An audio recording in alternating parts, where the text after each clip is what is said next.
Florencia Cabatiñan of the Philippines. She is the regional leader of her union federation in southern Mindanao, hotbed of the country's insurgency. Her predecessor was assassinated. Her own life has been threatened 3 times, and as she travels through the plantation fields, she keeps a pistol handy in her jeep.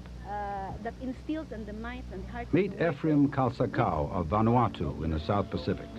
He speaks for teachers, dock workers, plantation workers, municipal employees, and other organized workers as General Secretary of the Vanuatu Trade Union Congress. Meet Rahime Akdoğan of Turkey. As director of the Women's Bureau of the Turkish Confederation of Trade Unions, she promotes a more active role for women in union affairs and organized the participation of working women in huge labor rallies protesting violations of trade union rights. Meet Lee Kang-hui of South Korea. He rose through the ranks to become president of the Dock and Transport Workers Union of the Port of Incheon. His union's program to train dockers on new and safer cargo handling techniques has been expanded to cover ports throughout South Korea. These 4 union brothers and sisters have never met, but they have much in common. Each one of them is struggling against heavy odds to improve the lot of their fellow workers, and each of them has the help of the AFL-CIO in that struggle, through the AFL-CIO's Asian American Free Labor Institute. AFLI is part of the American Federation of Labor Congress of Industrial Organizations, and AFL-CIO President Lane Kirkland is also president of AFLI. AFLI's executive director, Charles D. Gray, is a veteran trade unionist with decades of experience in the international trade union movement. He reports to a board of trustees whose members are presidents of AFL-CIO unions, such as these from the bricklayers, teachers, and garment workers shown at their meeting in the AFL-CIO headquarters.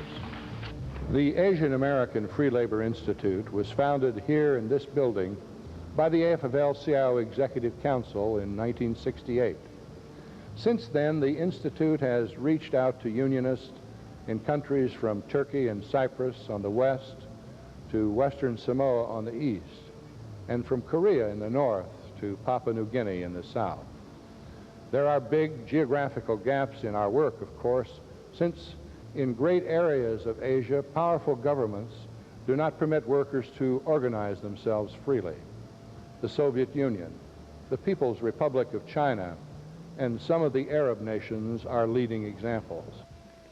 Samuel Gompers, first president of the American Federation of Labor, clearly voiced American labor's aspirations and our solidarity with our brothers and sisters overseas. As Sam Gompers said, we'll work for the best conditions immediately attainable. When they are obtained, we will work for better. Working people will not stop when any particular point is reached. They will never stop in their efforts to obtain a better life for themselves, for their children, and for all humanity. At the 1898 convention of the AFL, Gompers said, "We should endeavor by every means within our power to cultivate fraternal feeling and interest in the welfare of wage earners of all countries, to aid and encourage every movement calculated to materially, morally, and socially improve the conditions of workers, no matter where they may be located."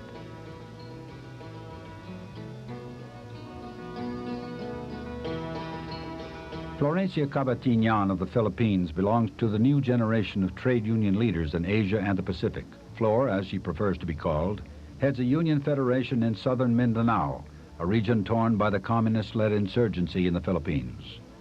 She is regional vice president of the Associated Labor Unions, ALU, the largest affiliate of the Philippine National Labor Center, the Trade Union Congress of the Philippines, or TUCP.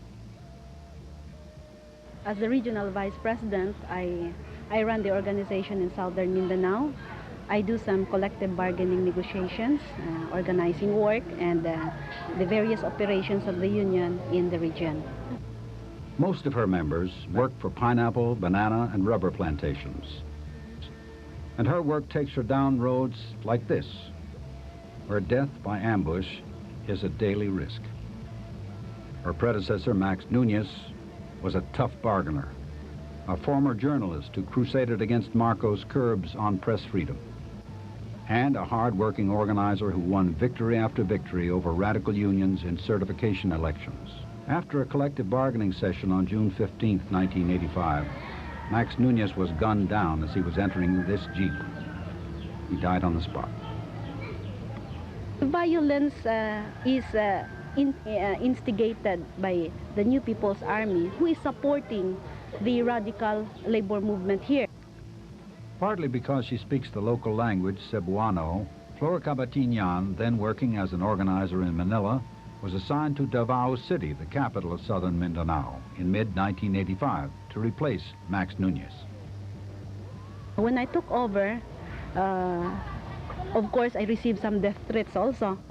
Undeterred, she decided to stay on, although she had originally accepted the assignment for only 6 months. She dedicated herself to going out to the meeting places of workers and learning their problems at first hand. One of her major initiatives was an AFL-I-sponsored membership service, a health care program for workers' families, provided by nurses willing to go into areas often not reached by regular medical personnel. Around the country, nearly 150 registered nurses with special training in topics such as herbal medicine are active with the unions, supplementing labor's organizing campaigns. Wherever they go, they conduct courses in primary health care. Volunteer health workers receive certificates after a week of training. They train the wives on nutrition, on proper health care of babies, on family planning, and all those items necessary so that the worker, when they go home, will not have the problem also with regards to the family. As part of the TUCP's campaign for free elections in 1986, Flor headed the Davao unit of the National Movement for Free Elections, MFLI, the organization most responsible for the departure of Marcos. The TUCP organized a mass campaign to get out the vote. Thousands of union volunteers monitored the election and exposed cases of fraud and intimidation. This at a time when the radical May 1st movement, the KMU, was vigorously promoting a boycott and scoffing at those who believed in people power.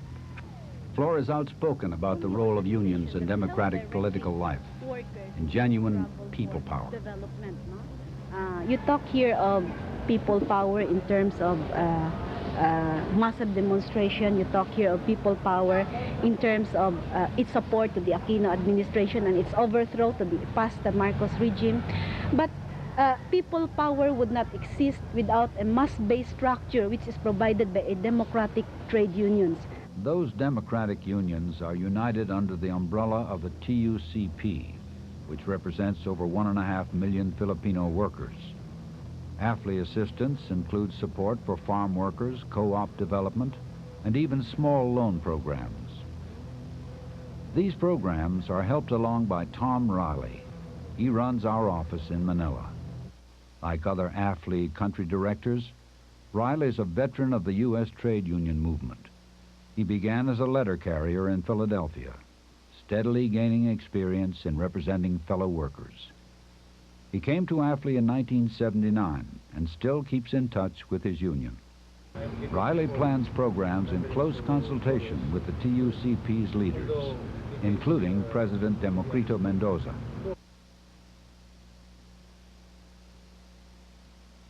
South and east of the Philippines, we find many island nations that have only recently gained independence.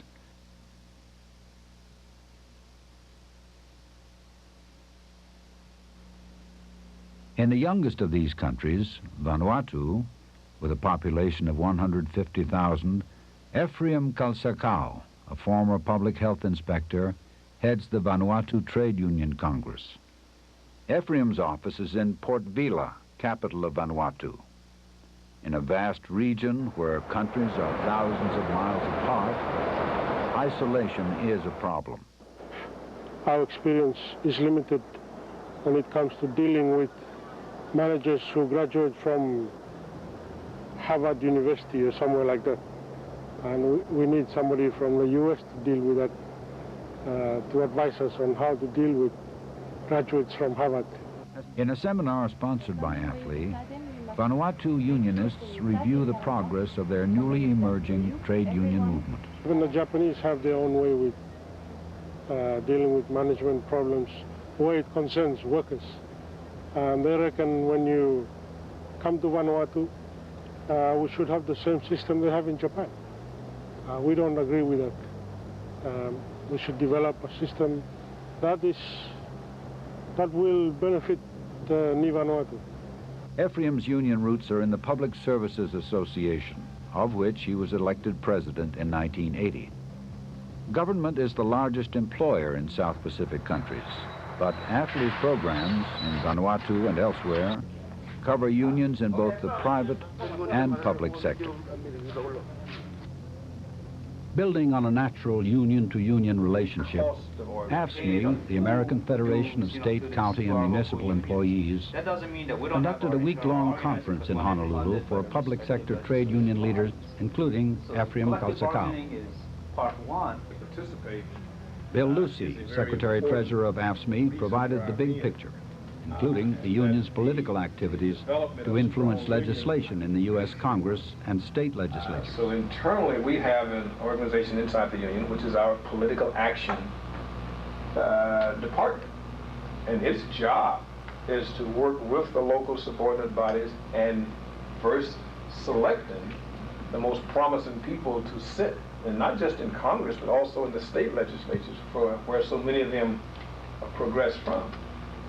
And we're not doing anything different than any other groups in our country are doing. The union leaders introduced their nations to each other. That's where Tarawa is, the capital, where the seat of the government is. They also talked about how they made a break with the past and turned weak organizations into real unions. Attempts at forming unions, but they were in fact more sort of social clubs, employee, social clubs than unions as we understand that. The AFL-CIO conference in Honolulu is an example of a special program, one that transcends national boundaries and brings together foreign and American unionists from the same occupational fields under international trade secretariats. We in AFL-CIO call it the Union-to-Union program. Besides AFL-CIO, 9 other unions are involved. They work within the framework of the International Trade Secretariats. AFL-CIO with the Public Services International, the teachers with the International Federation of Free Teachers Unions, and so on. American unions draw from their own ranks men and women who share their experience with brothers and sisters of Asia and the Pacific. Whether in semi or in the government sector, we consider them public employees. Another way for Asian unionists to meet with their U.S. counterparts is by visiting America. Here our Deputy Executive Director, Ken Hutchison, briefs visitors from Bangladesh, Pakistan, India, and the Philippines at AFL-CIO headquarters in Washington. In Turkey, Rahime Akdoğan leads the working women's movement. Early in her working life as a retail clerk, she went to union meetings and became active in her local. More and more women were entering the workforce in Rahime's early years as a unionist. But even in work branches dominated by women workers, very few women took active roles in unions.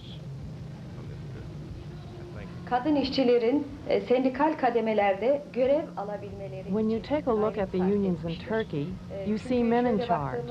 There are very few women workers in union offices. One of the main goals of our bureau is to bring women workers into leadership positions.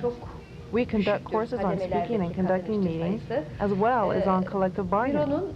Asıl amaçlarından birisi de kadın işçilerin yönetim kadrolarında çalışmalarını sağlamaktır. Recognizing the need for women to become more involved, the leadership of Turkish, the Confederation of Turkish Workers, established the Turkish Women's Bureau, with Ms. Akdoğan as its head.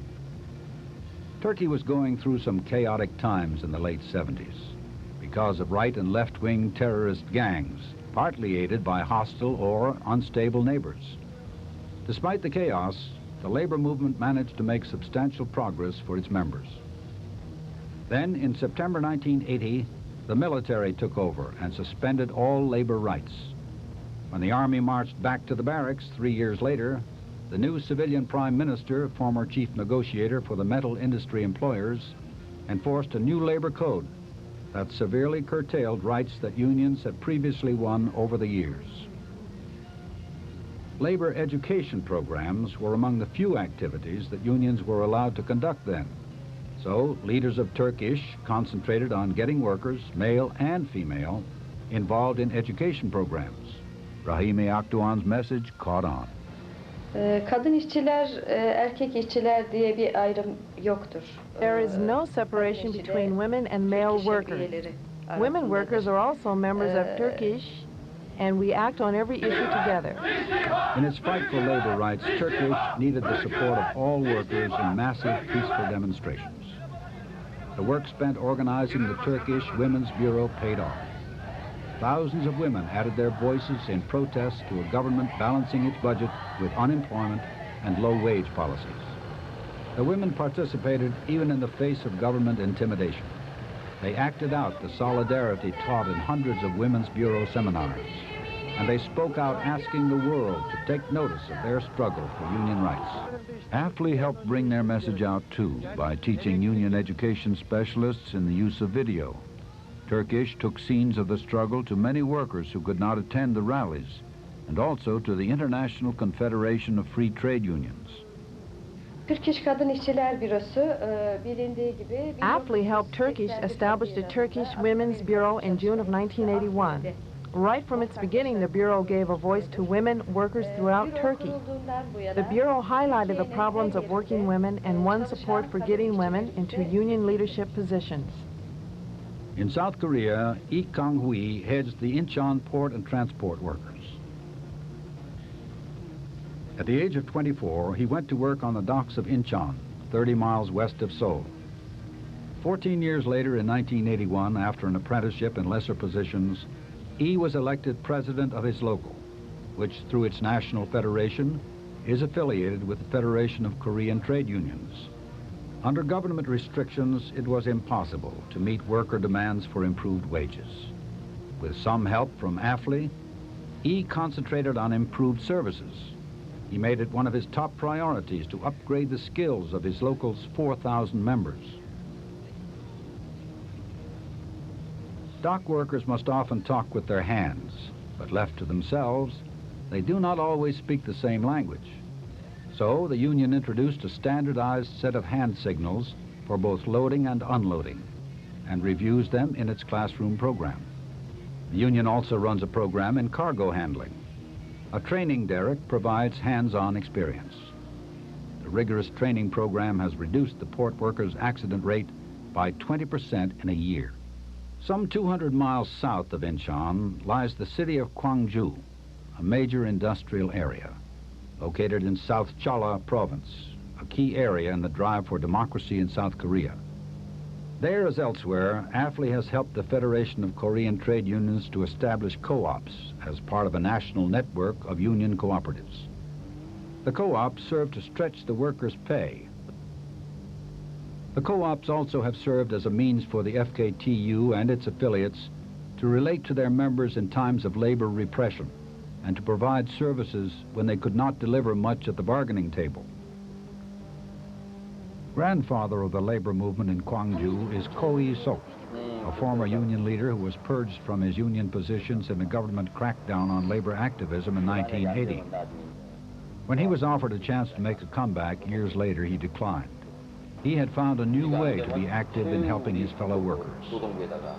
Ko heads a labor counseling center in South Cholla Province, one of 3 such centers in the country, sponsored by the FKTU and AFL-CIO. Workers at a large electronics factory in Gwangju learn about the counseling services by word of mouth and by getting leaflets as they enter factory gates in the morning. So far, Korean unions have few shop stewards, and the counseling services are one way to fill that gap. Ko listens to the problems of workers, which cover a wide range from overtime hours not reimbursed to discharges for union activism. In his counseling, Ko emphasizes practical solutions. He consults and explains Korea's labor code. From his group sessions, worker representatives carry insights back to their co-workers. Labor management meetings in South Korea are sometimes informal, but always the object is to get workers to speak up and have their voices heard, even when at first they are bashful about doing so. Hesitantly, this worker even raises a sensitive issue: her desire to have her working day come down to 8 hours instead of 12 hours, 6 days a week. Ko today still does more than labor education. In the upsurge of union organizing in mid-1987, when 350,000 workers joined unions in a 3-month period, Ko himself helped organize nearly 25 local unions in the Gwangju area. Under the agonies of government suppression, men and women like Ko, with moral and material support from AFL-CIO, kept the flame of trade unionism from being snuffed out completely. Through our work in the Asian American Free Labor Institute, we reached the labor movements of nearly 30 countries. One big issue is on-the-job health and safety. The disaster at Bhopal in India, where more than 2,000 people died after a leak at a chemical plant, has heightened concern about this issue. Both the problems and practical solutions are addressed in AFL-CIO publications and training programs. Another issue of growing concern is child labor. Boys and girls who ought to be in school are at work in factories. A factory manager in Thailand explains why. They are willing to do, well, let's say we are working overtime from 9 o'clock to 11 o'clock. 9 o'clock in the morning until 11 o'clock at night? Yes. What, every day of the week? Every day of the week. And they don't say anything. Well, for those younger girls, they just keep on working and working. The International Labor Organization has urged the abolition of child labor since 1919. People made excuses for employing children then. Some still do today. The country has no welfare system. It has no social security system. It has no aid to dependent children. There's no unemployment. The people are extremely self-reliant. They have a very, very strong sense of family and duty to family. And in many cases, when the family does not have sufficient income, the children work. That was Roy Wheeland, president of the American Chamber of Commerce in Thailand. He testified in opposition to a complaint that the AFL-CIO had filed against the government of Thailand, among other reasons because of widespread child labor abuses. There is a legal framework that guarantees worker rights and international labor standards, or seeks to. You will find it in the conventions and standards of the International Labor Organization. But the ILO has itself no power to enforce those standards other than the power of publicity. We do. President Kirkland calls it giving substance to ILO principles and putting some teeth into ILO standards. Those teeth are in some U.S. trade laws, recently inserted by Congress thanks to the AFL-CIO. Chuck Gray described this initiative in an article featured in the New York Times. His insights stem in part from his personal experience in the ILO. I've been a representative to the International Labor Conference in Geneva every year since 1962. And every year the ILO discusses worker rights violations in different countries of the world. But all too often, governments give only lip service to the ILO standards. Then in 1985, the AFL-CIO took advantage of a new American trade law that linked special trade benefits to compliance with minimum labor standards. That year, and again the following year, we filed complaints against a number of countries that systematically violated basic worker rights by exploiting child labor, for example. What a difference that made. Government officials who previously could care less about workers' rights suddenly realized that they had better start caring. All our work in AFL-CIO is somehow related to the rights of workers and their organizations. We have published a handbook on trade union and other human rights, already translated into the Korean language, and we've begun seminars on the role of trade unions in a democratic society. We regularly issue action bulletins. One alerted key leaders to the arrest of V. David, General Secretary of the Malaysian Trade Union Congress, after he returned home to Kuala Lumpur from an AFL-CIO convention. The bulletin, which helped spark an international protest, is but one example of the AFL-CIO speaking out on human rights.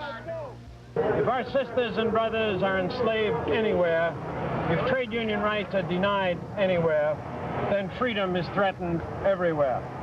Wherever workers are struggling for freedom of association and seek our help, they will have that help to the limit of our means.